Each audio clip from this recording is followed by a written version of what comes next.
Welcome back. We're here with Taryn, the owner of T-Mychals Darrington Agency in Toledo, Ohio. Taryn, thank you for coming on the podcast. Of course. Thank you so much for having me. It's a pleasure. Yes, I'm very excited to dive into your journey, especially being a younger business owner, entrepreneur. So thank you for coming on. Very, Thank very you. excited. Me too. So, can you talk about what is the biggest lie you hear about in the insurance industry? The biggest lie definitely is it's all a scam, that it's pointless and stupid to have. I think that's silly. I mean, when trouble happens, who are you going to call? Are you going to go into your bank account or are you going to call your agent? So I think that's probably the biggest can't talk. Misconception of the insurance world is just we're just trying to come out and get your money and that it's just a gain of us and it's really not. So, What would you say to those people that have been paying for insurance for 5, 10, maybe even 20 years and have never used it? that I'm sure that you're happy because your premium is probably low because you don't have any claims. But for 20 years in and you've never had a claim, I think that that's beautiful. But if you've never used it, also still know that a rainy day can always happen. Life is never promised. We don't know what's going to happen tomorrow. So it's a good thing that you still have that because when that rainy day does happen, you want to make sure that it's taken care of. So you would say even though they have been paying into it and their payments are lower, that they know that they're always safe. Yeah, yes, if you're continuously paying, you haven't made any claims, your premium should definitely reflect that because the company sees that you are a low risk insured. So why are we going to be charging you a higher amount compared to someone that's making multiple claims? And yes, if you see the value of insurance, if you're paying on it for 20 years and you again, we just never know what's going to happen. So your ceiling may cause a or like a whole roof in your ceiling.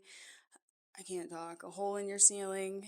Um or a car accident or a leak, just whatever. You just never know. So, again, you want to make sure that when that does happen, because we never know, especially with the world and all the disasters that's going on, like flooding, like I said, anything can happen. You just want to make sure that you have a reasonable person to come to and let them know, hey, this just happened, and to make sure that it's taken care of.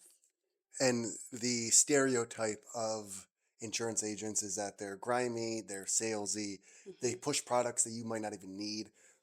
Why would someone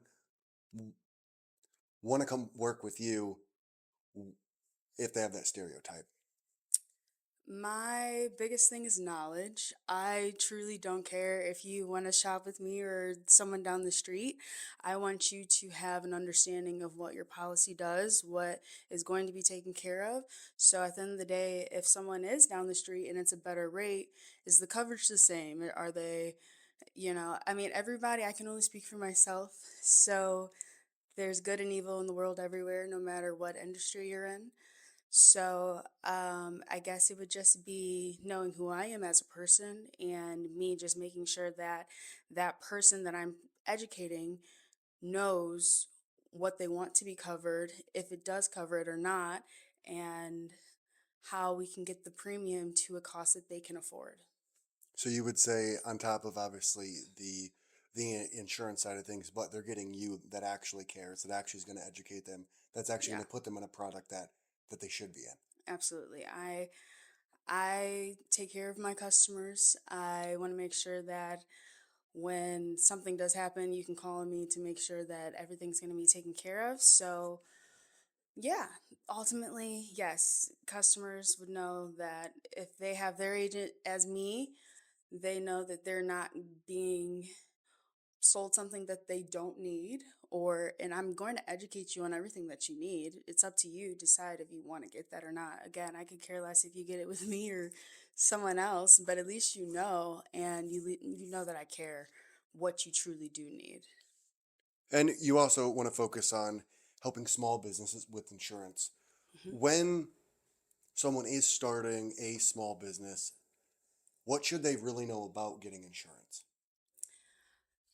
The main thing that small business owners should know is to make sure that their business is covered for, I keep saying for a rainy day, but truly for a rainy day. I mean, anything can happen with your employees, with your electric, with, well, it depends on your industry, but whatever that you need your business to operate, you want to make sure that if something happens that prevents your business from operating, you understand what that is, what that need is, and someone's taking care of that need for you. So I feel like for small business owners, since there's such a huge range of what you can do as a small business owner, the main priority is to figure out what you need for your business to maintain an operation and to make sure that you can trust someone to make sure that that's covered and you can proceed. And if you are that new business that is either not generating any revenue or is just starting that process of making money, at what point do you think they should really start looking into insurance? As soon as possible, as soon as possible, truthfully, because you don't need to have years of income or month, like really as soon as you get started, you want to make sure that you may not have a single furniture in your place of work, but say um, there's water leakages or just anything, like there's nothing has to be operating for a disaster to start. So you want to make sure that regardless if customers are coming in and out or not, if anything happens, you can make sure that that is taken care of so business can proceed. Love it. Mhm. Great answer. Yeah. And you saw success at a very young age in the insurance industry. Hmm. How much of that success do you think is attributed to soft skills like problem solving, communication, or even being able to pivot when things go wrong? I think the biggest thing that has been my success in the insurance world is communicating, meeting people where they're at. Some people may speak a different language than the other, and I want to make sure that everyone that I speak to feels comfortable to talk to me, and again, that they can feel comfortable to ask questions that they may not feel another insurance person may. They may feel not the same comfortability. So I just want to make sure that, again, you feel safe here. I'm not trying to take money. I want you to just understand and truly like the safety of your life, your belongings to protect you. And being an entrepreneur is very difficult, and taking that leap Yeah. into owning your own business is a very scary one. What really motivated you to finally make that leap and say, "Hey, I actually want to start my own business"? Wow. The biggest leap I took, faith, truly. I would say it would have to be faith. I didn't want to do it, to be honest. I never had any desire to go into entrepreneurship. I always thought starting your business from the ground up was insane. I really did say that, but here I am doing the insanity. But I would think that, or I know that the Lord definitely brought me here, and truly having someone order your footsteps is the key to life. I think that that is how I'm here, and that is why I have had the success, is because he's using me as a vessel. So, And how do you, on that statement of you really letting God work through you, how do you allow that to influence the way that you run your business? well, every day I say a prayer, allow your will to be done here on earth as it is in heaven, and to use me as your vessel. I say prayer, I talk to him all the time. So some people are religious, some people are not, but that is just how I believe I came to this situation and position that I'm in right now. So every day it's how are we doing this? It's not really how's Taryn doing this. It's how are you going to use me, because I can tell you there's some things that I should have not been able to um, come out of, and I have, and I know that that was not Taryn. That was definitely the strength of the Lord. So, how do I ask Him to figure out the day to day? Is just being in constant communication with Him, daily prayer. When I wake up, before I close my eyes, and throughout the entire day, I even say prayers before I even call customers sometimes because they're a lot. Yes. So, how should I navigate this conversation? Like it's a continuous thing. So, yeah. And your uh, father passed away at a very early age. Yes. Mhm. What is one thing that you would want to say to him if he was here right now? Oh, that's so cute. Um, wow, you're not supposed to be emotional. He was a firefighter, so he passed when I was 12. His aorta ruptured, so the vessel to your heart, once that's out, you're out. So, but I was a huge daddy's girl. That was my best friend. So, he went into burning buildings the way I kind of view it as he actually did save lives with his bare hands. I'm not doing it with my bare hands, but I'm doing it through a policy. So I would just say that I hope he's proud of me and that everything I do pretty much is for him. The agency's name is T-Mychals Darrington. My father's name was Michael Darrington. So my middle name, Michaels, is kind of he is me, I am him type of thing. So I think that's kind of cute. But ultimately, I just would hope that he's proud of me. Do you think he would be? Yeah, I do. I love it. I have one more question for you. Yeah. If you could Sorry. have, no, no, you're good. If you could have dinner with two people, one person from the past and one person from the present, who would it be and why? Past as in like not here. Yeah. My father, Yes. that's a given. And someone that's here right now, that could be anyone. Anyone that's alive.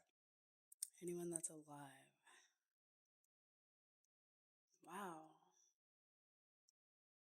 Rihanna. Why? She's a woman about her business at the end of the day, and she's a mother. And at the end of the day, regardless of the songs, the makeup, just what all any business virtue that she does it well, and she's still authentically herself. And I think that that's why her brand does so well because people buy her and not her products. I mean, yes, we do buy the products, but I think if people truly didn't love who she is as a person, she would not see the sales that she gets. And she hasn't made an album in about 20 years, and she's still well known across the entire world. And seeing her now get married and have family, like, I think a lot of, I shouldn't say, our older generations are kind of like, when are you having kids? When are you having getting married? So to see someone truly wait, I should say, but she just wanted to just live her life and do her business journey, and now she's settled down with a family and looks so happy. I love that. And I think we'd be best friends. That's awesome. I actually have one more question for you. Yeah. I think a lot of people look at you and they think she's you're a confident person, you've accomplished all of these things in your life, Hmm. you are a hard worker. What is one thing that Taryn is working on r- right now to make yourself a better human? Taryn is working on,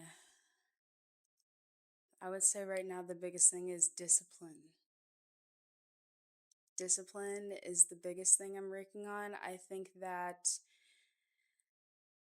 it's a you versus you type of thing, especially in sales. If you're not in insurance and you do something outside of that, you came from real estate, so you understand too that sales is a mental game, but life is a mental game. And I think, regardless of whatever you're doing, you have to kill that other you. And I think that I'm in the process of killing an old me, or I shouldn't say killing, shedding an old me and that takes discipline for the new person that I'm becoming. So I haven't seen her yet, but I see her in my mind, but she's not here yet. But I know that day by day, with the little tweaks of the discipline that I'm doing, she will get here. How are you going about doing that for those people like that really want to For start? this, yeah, I would say God is the biggest thing. I cannot stress that enough. If it was not for God, I wouldn't even know to shed this old Taryn, you know? So I think that if you truly, you have to kind of get fed up of yourself. And I don't know how to get fed up of yourself or other people, but it gets to a point where you're just like annoyed with yourself in a way.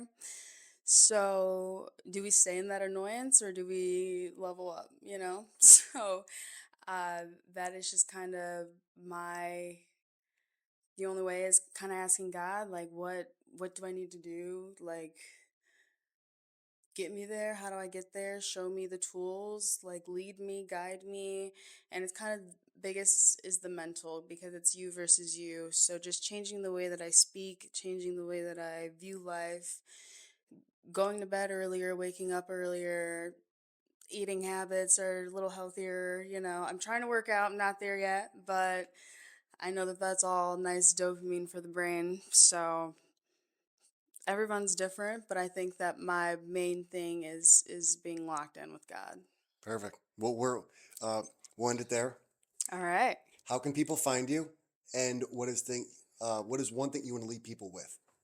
People can find me at 1455 South Reynolds Road, across the street from ABC Warehouse. I'm on the corner of Airport and Reynolds. You can also find me on Facebook, LinkedIn, Instagram, Google, T-Mychals Darrington Agency. We're number one, almost at 300 reviews. um, and what do I want to leave people with? Um, I want to lead people with to shed yourself, shed that old skin, and to allow the Lord to use you. I think even if you don't have the best relationship with Him, or not even a relationship with Him at all, He will meet you where you're at. So I think that you will never be able to reach your highest potential if you don't tap in with the Creator, because He knows you better than you know yourself. So you can't do this by yourself. Awesome. Well, thank you for coming on. I appreciate it. Thank you. Thank you for having me.